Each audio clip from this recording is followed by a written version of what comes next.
Assalamualaikum warahmatullahi wabarakatuh. InsyaAllah pada hari ini para pelajar akan menjawab peperiksaan pertengahan tahun mata pelajaran Jawi, Imla dan Khat. Okey, para pelajar diminta untuk semak kertas soalan. Okey, kertas soalan Jawi, Imla dan Khat terdapat 4 bahagian. Bahagian yang pertama Imla. Okey, video akan diberikan. Pastikan murid dengar dan tuliskan perkataan dan ayat yang disebutkan. Bahagian yang kedua adalah Jawi dan Imla. Bahagian ini mengandungi 20 soalan objektif. Pastikan murid menjawab soalan objektif dan dihitamkan di ruangan borang OMR yang disediakan. Bahagian yang ketiga Jawi. Okay, jawab 3 soalan.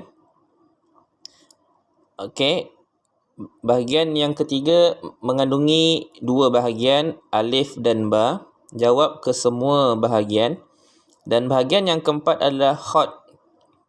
Okey, pastikan murid menjawab Khat dengan menggunakan pensel Khat.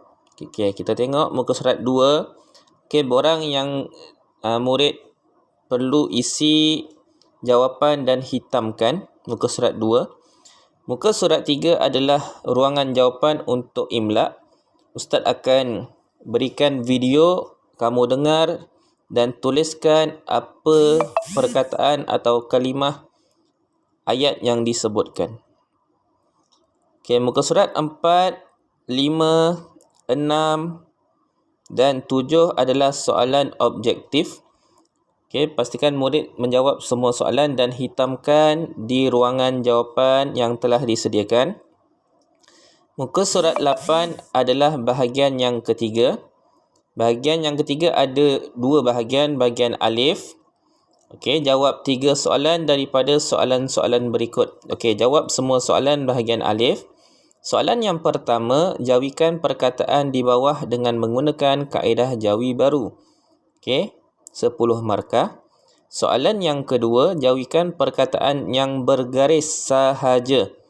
Okey, nombor 1, 2 dan 3. Ada 10 perkataan yang digariskan. Hanya jawikan perkataan yang digaris sahaja. Soalan yang ketiga, jawikan perkataan di bawah ini dengan menggunakan kaedah Jawi baru.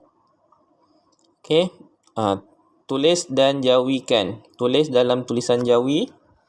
Okey, seterusnya bahagian ba, soalan kefahaman, petikan dan soalan kefahaman. Pastikan kamu baca petikan terlebih dahulu. Muka surat 11, soalan kefahaman. Cari jawapan berdasarkan petikan di muka surat 10. Okey, jawab semua soalan. Dan akhir sekali muka surat 12 dan muka surat 13 adalah Khat. Bahagian yang keempat iaitu Khat. Okey, pastikan kamu menulis semula huruf dan ayat di bawah mengikut kaedah Khat Nasah. Muka surat 12 kaedah Khat Nasah. Muka surat 13 salin semula huruf dan ayat menggunakan kaedah Khat Sulus. Pastikan murid-murid menggunakan pensel Khat sahaja. Okey, 15 markah untuk bahagian yang keempat, Khat. Okey, salin semula 6 markah. Kaedah Khat Nasah 3 markah. Kaedah Khat Sulus 3 markah. Dan yang keempat, kebersihan 3 markah. Pastikan bersih. Sekiranya kamu ada kesalahan dan padam, pastikan padam bersih supaya tidak ditolak markah. Dan jumlah markah 15 markah. Okey, untuk Jawi, Imla dan Khat itu sahaja. Selamat menjawab. Okey, jawab dengan tenang dan pastikan